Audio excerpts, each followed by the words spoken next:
বাংলাদেশের political টিমগুলি, political দলগুলি তারা চিন্তা করে এটা তাদের বাংলাদেশ শাসন করা তাদের বাপ-দাদার সম্পত্তি। তারা এলিট শ্রেণী হয়ে যারা তাদের নিচে আছে তাদেরকে শাসন করবে।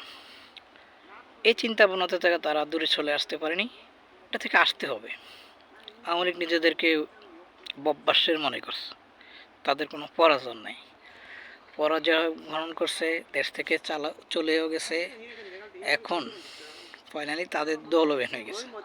এখন যারা আওয়ামী লীগ করবে তারা নিষিদ্ধ সংগঠনের মানুষ, রাজনীতি করার কোনো ওয়ে নেই, আর মানুষ বুঝে গেছে।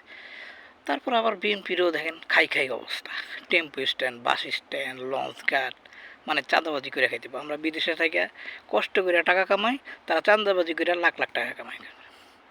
এই যে মানে বসে তো অনেকে বলে ভাই এই দেশে ঠিক হন। আরে ভাই আপনি নিজে ঠিক হন, নিজের দুর্নীতি থেকে বিরত হন।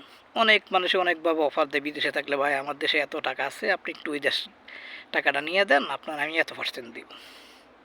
তো এটা তো মানুষ যারা আবার বড় বড় বয়ান দেয়, আবার ঠিকই তারা এই কাজটা করে নেয়, তারা আবার ওই টাকাটা বিভিন্ন মাধ্যমে নিয়ে তারা হালাল করে দেয়। কিন্তু ঠিকই আবার বয়ান দেয় যে ভাই আসেন, নিজ থেকে সচেতন হইতে হবে। আবার ওই যে গয়েশ্বরচন্দ্র রায়, সে বলে বিএনপি যদি যায় তাহলে তো বিএনপিরে তারা নিষিদ্ধ করে দেবে। আরে ভাই তোমাদের নিষিদ্ধ করো, তোমাদের যদি স্বৈরাচার হও তো নিষিদ্ধ তোমরা তো করতেই পারে। তোমরা ওরকম কাজ করো, তোমরা করো, জনগণের জন্য ভালো কাজ করো, জনগণ তুমি মাথায় তুলে নিব।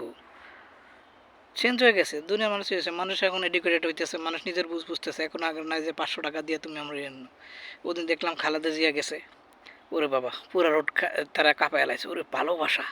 এই ভালোবাসাটা তো হাসিনা আমলে যে বালুর ট্রাকের সামনে ছিল না, এখন দেখতে পাচ্ছ। আমরা এই দেশে আছি, এই দেশের থেকে তারা একজনের যদি ডেইলি 20,000 টাকাও দেয়, তারাও কারো পলিটিক্যাল ইয়াতে যাবে না। Change your mind, change mind হলে দেশ উন্নত হবে, সব কিছু দুর্নীতিমুক্ত দেশ হবে। আল্লাহ হাফেজ।